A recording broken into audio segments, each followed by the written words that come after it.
Turn us on, and I'd like to know your full name. Pearlie Mae Suber Harris. All right, and what was your date of birth? I was born April 27, 1936. And where were you born? I was born in Hendersonville, but I think it was between Hendersonville and Fletcher, so Hendersonville is on the birth certificate. Okay, and your address now is 117 Meadowwood? Yes, Drive. Malden. Malden. Okay. Do you have a spouse? No, my husband's deceased. Okay, and what about your parents? What were their names? My mother was Blandina Hawkins, Mm-hmm. and daddy was Lester Samuel Suber. What did they call him? The people in Saluda call him preacher, but the people at our church call him reverend. Oh, okay. Wow. How long were you in Saluda? You were born between? Yeah, well, we lived in Flat Rock, and I can't tell you exactly how long. Mm-hmm. And I used to play with Carl Sandburg's daughters. And from Flat Rock, we moved to Saluda, and the only thing I can remember about that was how we were going to get all the animals to Saluda. Mm-hmm. And I thought we were going to just put them in the house and move the whole house. So I was pretty young because I didn't understand what moving meant at the time. So did the animals move with you, but not in that way? I still don't know how they got there. Because we went to school and came back, and one day and all of them were there, the horses. Yeah, we had 2 horses, and we had an oxen, and we had guineas and chickens and possums and rabbits, but the possums and rabbits were for eating. Sorry. That's okay. Guinea hens are too sometimes. Yeah. So where was your family from originally? Daddy was born in Whitestone, somewhere outside of Spartanburg or someplace. Mm-hmm. And Mama was born here in Greenville. Oh, wow. Yeah. How did they get to Saluda then? I think Mama met Daddy at a church. And being a pastor, he moved from place to place to place. And after they were married, they started having little ones. Mm-hmm. Yeah. How many siblings do you have? 3 brothers, 2 older, 1 younger. And I'm the only one living. And you're the only girl? I'm the only girl. Oh, were you spoiled or what? No. I was not spoiled because I had to work as hard as my brothers. Mm-hmm. What's your first memory of Saluda, of going downtown? Well, we lived on Viner's Plantation. It was always the walk downtown. Mm-hmm. But I can remember if people were in the street, we always moved to the other side. Why? The other side of Saluda, because that's what black people did back in the days. Mm. You always moved, and if they were coming in your direction, you stepped aside to let them get by first. Mm. Did you ever ride the train? Yeah, a little bit, but not much. My brothers and I hoboed the train from Flat Rock. After they give you tickets to go to the fair? Mm-hmm. And you can get a ride to the fair, but usually there's somebody to come and pick you up. So in the process of riding to the fair, we walked from the fairgrounds back to the train. We saw the train going to Saluda, freight train, and it was moving very slowly, so we jumped on. And then we had to decide how we were going to get off. And I was scared to death. But you move while the train is moving. But once the train gets to Saluda, it slowed down quite a bit because they had to stop it. But we couldn't let Daddy know we had come to Saluda on that train, so we got off way before we got there and walked the rest of the way. Did he ever find out? Mm-hmm. Yes, he did. Because somebody saw us. I said, we saw your little pickaninnies walking. Yeah. And that's the first time I heard that word and didn't know what it was. Because I thought they were talking about like geese or chickens or something. Mm. So, and I can't even spell it today. I don't think you'd ever want to. No, thank you very much. What did you do for fun besides hop trains? We played with one another. Mm-hmm. We shot marbles. We played hopscotch.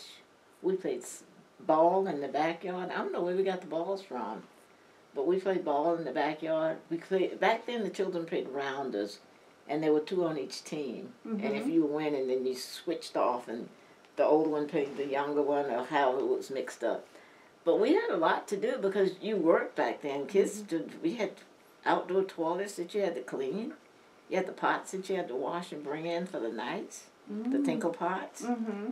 And we had to cut wood, and we walked the railroad track, picked up coal, and stacked it up, and brought it home. And that was for the winter, and we did that all summer. Wow. But we also had a job. I worked for people that were from Greenville. Who was that? The Shaffers, the Webbs. I worked for Dr. Webb, Mm-hmm. and later on met his, I guess it was his son. But I met Dr. Webb here, and he said he remembered me as a little girl. Oh, what And did you do for him? I cooked for them. As young as I was, I cooked for them. Wow. And in the summertime, after I was about 10, I got a job working for the Ogdens. Mm-hmm. And Miss Ogden paid me $25 or $35, whatever amount of money it was she gave me. And I think it might have been for a couple of weeks, I don't remember, but Daddy thought when I carried it home and showed it to him, he thought I had stolen it out of her purse or something. So we walked back from the house, up through the woods, into their house, and he took his hat off and put it behind him, because that was the thing you did when you talked to women, Mm-hmm. and asked her where she get that money, and he said she deserved every penny of it.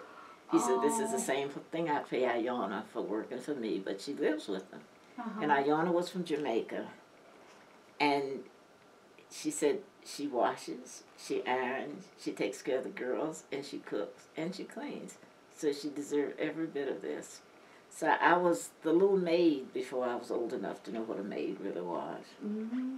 Well, tell me, did you play when you were a kid with just your family, or were you allowed to play with the other children around? There was a Pace family that lived across the street from us, and we played with them, but they always called us the nigger children. They were going to play, can the nigger children come over here and play? Mm-hmm. Well, that was the time. Mm-hmm. Okay. What is one of the most memorable things that happened to you in Saluda? Oh, that's hard. Memorable. Oh, I can tell you one of the most memorable things I remember was Daddy digging a large pool in our yard and baptizing me in it. Oh my goodness. I thought that was just remarkable. Well, it sounds like for everyday items you had to grow them, or there wasn't a store to go get anything, was there? No, everything we ate, Mm-hmm. we grew ourselves. And all the meat that we had pigs, but everything else, we ate rabbit, we ate squirrel, we ate opossums. Notice how I made that sound nice, opossums.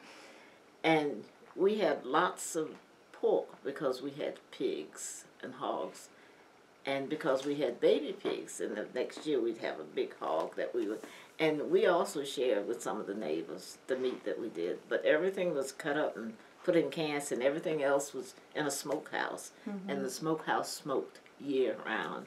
And that was to keep flies out and to keep bugs from growing in the meat and so forth. But it was an interesting life. Tell me about your schooling in Saluda.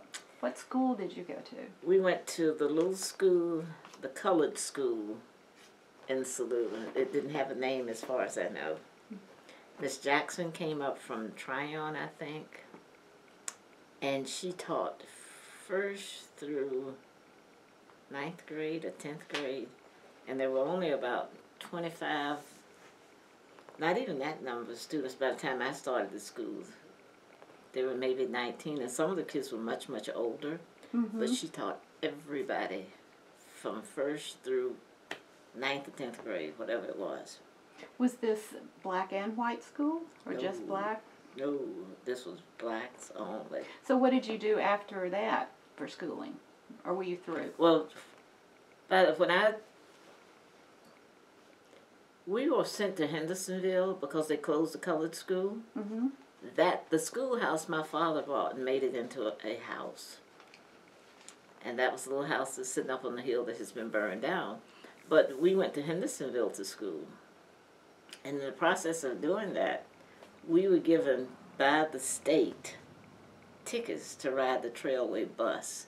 So we caught the Trailway bus every morning about 6:40 and went to Hendersonville. Well, because we got there so early, and the little dumpy part they gave to the colored waiting room, and it had no heat in it, we walked to school. Well, we ended up making fires in all of the classrooms at school. And we told Daddy we were doing that, and he told us, he said, that's not your job. So you stay at the bus station. He said, check and see how long it takes you to walk from the bus station to the school. And you stay at the bus station until you have that amount of time to get to school. So when we got to school after that happened, my teacher, and I don't mind naming her, Miss Miller, said to me, what happened to the fire today? I said, my daddy told us we were not supposed to make fires. And I said, so we won't be making them anymore. And I guess I went on her hate list because she despised me after that. Mm-hmm. Who did the fires? I don't know who did them after that. But they were there when you got there. Sometimes no, but most of the time yes. They were just burning and the rooms were still cold. So, and that's when girls did not wear pants. Mm. Mm. So where was the school? This school was in Hendersonville. I know, but the first school in Saluda. Right in the curve, going to, you know where the water building is in Saluda? Yes. The pumping station. That pumping station is sitting on my property. And they called and asked me if they could put it there, and I said yes, not knowing. I thought they were going to put something underground. When I went to see it, I was shocked. I thought, oh, wow, I didn't know they were going to have this big thing sitting here.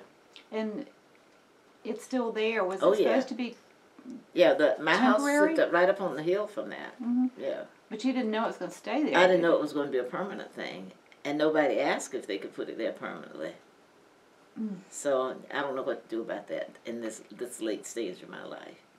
Because it's kind of an eyesore. Mm. Well, have you been back to Saluda? Oh, yeah. I come up pretty often. Do you? Yeah, Oh, yay. yeah. I was up there not too long ago. We come up and eat at the Purple Onion. Mm-hmm. Yeah, and most people from Greenville. And I have a friend that has a house up there. Right behind the,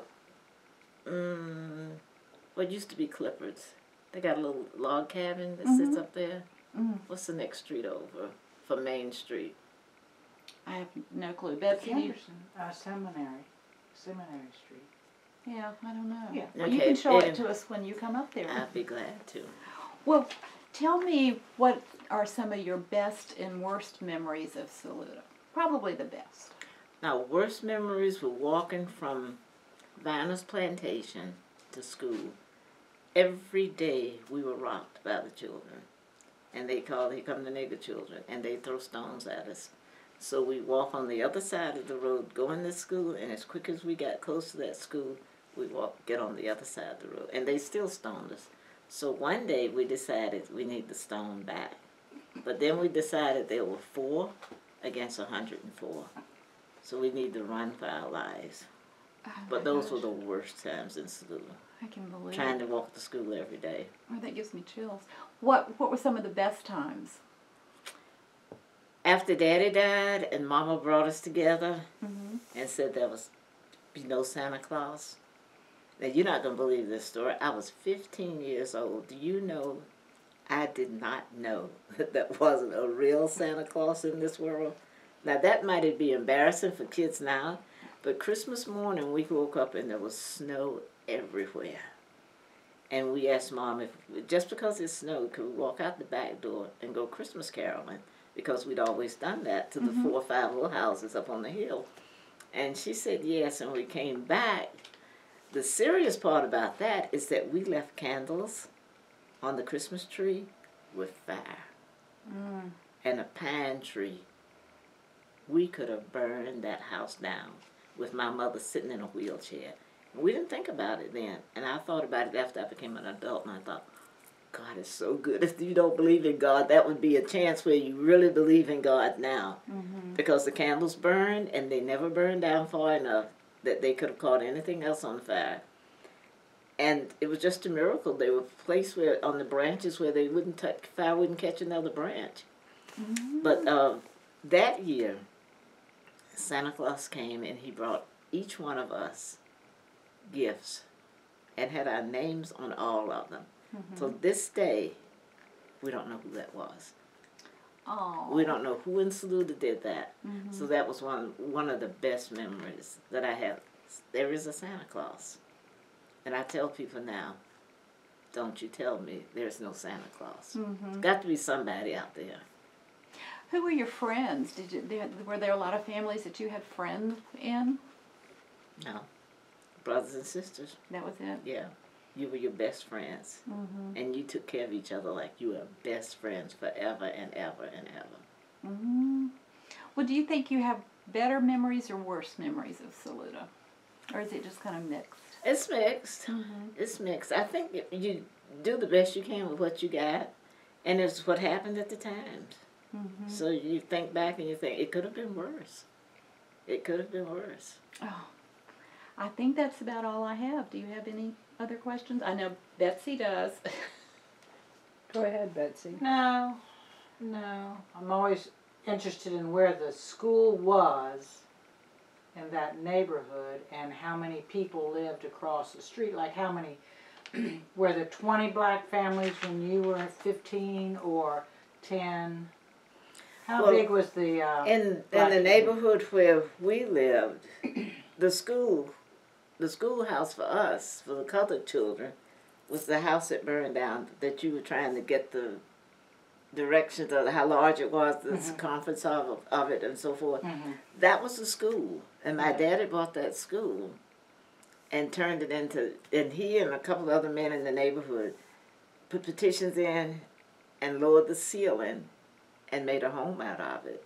Left the steeple roof and everything. But at that time there was a family that lived up the hill. When you got to our house, you made a right turn and went around up the hill, and there were 2 women that lived there. And I don't remember their names. And then up the street, that was to the right, and then straight up the street at the top, there was a lady that lived at the bottom. Her name was Miss Gillum. And up above Miss Gillum's house were the Parks, Walter Parks. And then next to Mr. Walter was Lola. And what were their last name? They were Parks too. And then Reverend Sullivan lived in the next house. And the house, the big brown house, I think is still there. That's up on top of the hill. We lived in that house for a while until we bought the school, but I don't know who lived in it after that. Because I can remember my father's brothers coming to visit us, and it was a big house, and the porch was all the way around. I mean, completely around the house. And we loved that house. That's the first time we had electricity in that big brown house. And we were trying to find out what that little thing was that stuck down in the socket. So we're going to push that up to see what happened. So we got a nice shock from that. And each one of us would tell the other, you go do it. Because you had gotten the devil shocked out of you. So the next one would go do it and they said, well, how'd that feel? But we had no idea that's what made the electricity. Because if you had to pull the light socket off and on with a string or something. So, we played with that for quite a bit because there was no light bulb in it. We didn't have money to buy a light bulb. And if some of you look, our light bill was like 50-some cents or 80-some cents or $2. It might not have gone up that much, but the light bills were not very expensive. But my daddy thought it was ridiculous to spend that. Just put some kerosene in the lamp. And I still have the lamp. I still have one of the lamps downstairs. Mm. And there were a lot of people that lived across the tracks. Did the men work for the train? Did they make work for the railroad? I mean, what was the employment for the parents besides cleaning? In the summertime, my daddy worked. He did people's yards. Mhm. And I think I made more money than anybody because Mrs. Ogden, God rest her soul, she paid me well. She really did. And I think I might have been the breadwinner for the family at the time. Because I know when school started and I went back and asked my dad, could I have some of my money? Because everybody at school had on new clothes. And I wanted some new clothes. And he looked at me and he said, you live here? I said, yes, sir. He said, this part of your family? Is yes, sir. He said, then we all work as a family together. And I didn't understand that. I thought, I'm not outside working in the field. But I understood later that everybody gave to the family. It was part of what you did. Mm-hmm. Yeah. When did you move here? And this home? Well, to Greenville or? To Greenville. I came to Greenville in 1962 before my first child was born. So you've lived here for a long time too. Yeah. I lived in Greenville longer than I lived anywhere. Mm-hmm. Yeah. And I've lived in this home longer than I've lived anywhere. Because I've been here 40-some years. Wow. Yeah. This is an old house. This is an old community, though. But that makes it a nice community too. Yeah, it does. It really does. So where'd you go to church in Saluda? St. Matthew Baptist Church, the little church that you're trying to get some of the archives built up from. And my father was a pastor there. How many were in the congregation? Nah, just not many, 25 or 30 people. But the thing is, I can always remember there were always some white people that sat in the back of the church. And there was a little couple that came to church all the time. I have no idea who they were. And they sit near the middle of the church at that time, and they would always have their arms around each other. So I don't know who they were, but I remember my father getting up at night to marry a couple, and they were white. They had their marriage license, and he always wore white shirts. I never saw my dad without a white shirt on, even if he was plowing in the field. And I don't even remember washing a white shirt for my dad. But I knew we had to take the collar off the shirt, and you did that with little teeny tiny scissors, and you turn the collar over and the cuffs over, and you put them back on, and you couldn't tell it wasn't done with the sewing machine. That was done by hand. And as a little girl, I had to do that. And you also had to make your own quilt when you were a little girl. And girls don't know anything about that nowadays. Mm-mm. Did you have books to read? Oh, yeah. And I don't know where they came from. Mm-hmm. I really don't know where they came from, but we had lots of books. And I don't know where. I think people gave them to my father. Mm-hmm. And he brought them home. But we didn't have, like the books kids have now. Mm-hmm. We had the big historical books that you read. Mm-hmm. And a lot of reading of the Bible. I hear people read and say, well, I've never read that before. So might not have taken it in, but I've read it. Mm-hmm. Yeah. Because you read some portion of the Bible that had prayer every morning. And you had family prayer every night before you went to bed. And that was one of the things. If you're mad with one another about something, don't go to bed mad at each other. So you apologize before you go to bed. Mm-hmm. That's a good lesson. Yeah, well, I tried to teach my children the same thing. You don't go to bed mad at one another. Mm-hmm. Did it work? Yeah, it did. Now they can get mad at each other, though. As they become adults, you change. You do. Well, it's a different world in a lot of ways. It really is. Some good, some not so good. That's right. Mm-hmm. Yeah, a lot of good things have happened. Mm-hmm. Yeah. Well, you've seen a lot of different things happen. Ooh, yes. You don't want to hear about all of them. Well, but you've come out well, whatever it was. Well, I had good parents. Mm-hmm. I came from good genes, and I know that. Yeah, I'm aware of that fact. Anything else? No, you were around when they built Sullivan Temple. That was built Yes. sometime. When do you remember? How old were you when they built Sullivan You know, I Temple? really don't know. I don't know if we emphasize age so much as when I was growing up. Because you didn't have birthday parties. We never had birthday parties when I was growing up. I've had 2 birthday parties in my life. One when I turned 25 and one when I turned 70. Seriously. It's the only 2 birthday parties I ever remember having in my life. So I don't remember what age I was, but I remember when it was open, and I can remember all the people that used to come to Saluda. Because some of the best choirs, Mahalia Jackson came to Saluda, North Carolina. Yes. Yes, the ward singers came to Saluda, to Sullivan Temple. And they would have buses upon buses upon buses that would bring people in. And you'd go because and my brothers and I had a quartet. And we sang. Yeah, we had a quartet. And we sang at those things. But to know what age I was at that time, I don't even remember. I just remember Dad died when I was 15. So it was before you were 15. Yes. Mm-hmm. What did you used to sing? Hymns? I was one of the lead singers. What are some of the songs we used to sing? Oh my gosh, I can't even tell you. We sang Amazing Grace. We did The Lord's Prayer. Negro spirituals of all kinds, and everybody put their own little link to those that made them sound like they wanted them to sound. There were so many songs that we did, and we never had them written down. We just turned around and said, we're going to sing such and such a thing, and such and such, glory to God, or whatever you're going to do. And we traveled. We had Mr. Brooks that lived in Flat Rock, had a station wagon, and his son sang with us after we started school in Hendersonville. And we thought that was a good thing, because and we got a little money every now and then, but guess what it was for? The gas for Mr. Brooks' car. I know. You knew that was coming, did you? And gas wasn't but about, what, 7 or 12 or 13 cents a gallon? Probably not even that. Yeah. And it might not have been but a couple of dollars, but, you know, whatever it was, he shared it. Mr. Brooks drove us so he could get the money to put gas in. That was like stuff. the family thing, wasn't it? Yeah, it really was, yeah. But Mr. Brooks was good because he would pick us up on Wednesdays, and that's prayer meeting night. And we get to go play on the farm with Sandberg, and then we come home and go to church because he was the deacon of one of the deacons of the church. So he was good. It was all good.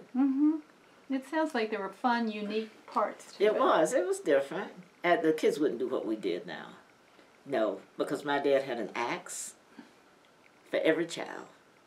My dad had a crosscut saw for every child. And then he had 2-man saw, one on each end. The crosscut saw was about the same length, but only one person had a handle on one person could use it. I had one of those.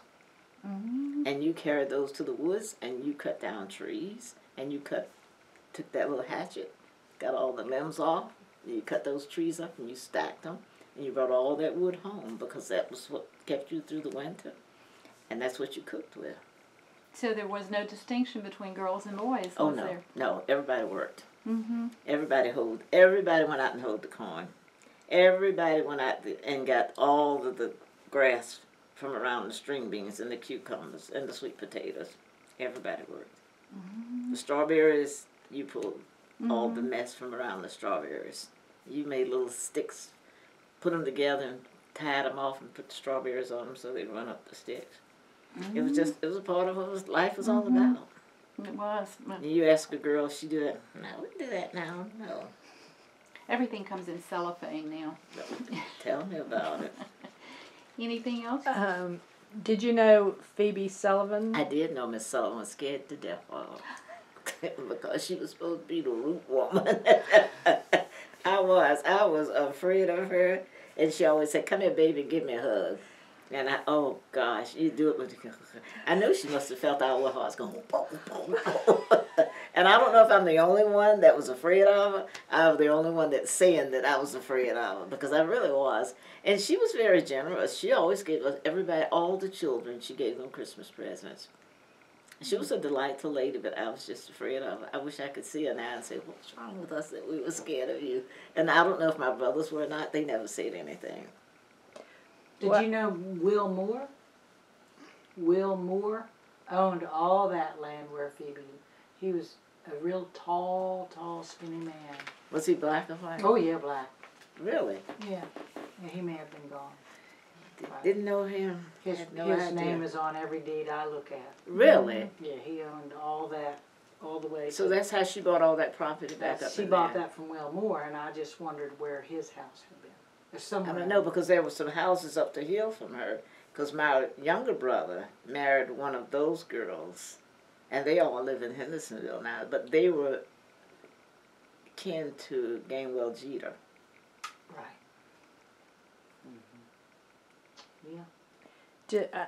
I heard that Phoebe, like, didn't wear shoes but had strings around her toes. Is that? That's what Nancy said. Nancy Barnett was afraid of her. Baby darling, I never got that close. If I could help myself, I never got that close. I did not know that. Okay. Yeah, but when she had the big things at the church, I can vaguely remember her. It seemed like she was sitting off the side of the pulpit dressed in white. Like she was almost a person that you just worshipped almost. Not quite. So I never got close enough to see her toes out. But I can remember people saying that she had gotten worms and snakes and so forth out of their legs. And I thought, oh, well, when you start doing that, I'm scared to death of people. You can pull that out of my body. I don't want to see it. So I was afraid of her. I don't have any more. Well, we certainly appreciate you talking with us. Well, you're welcome. Yes, and you have to come.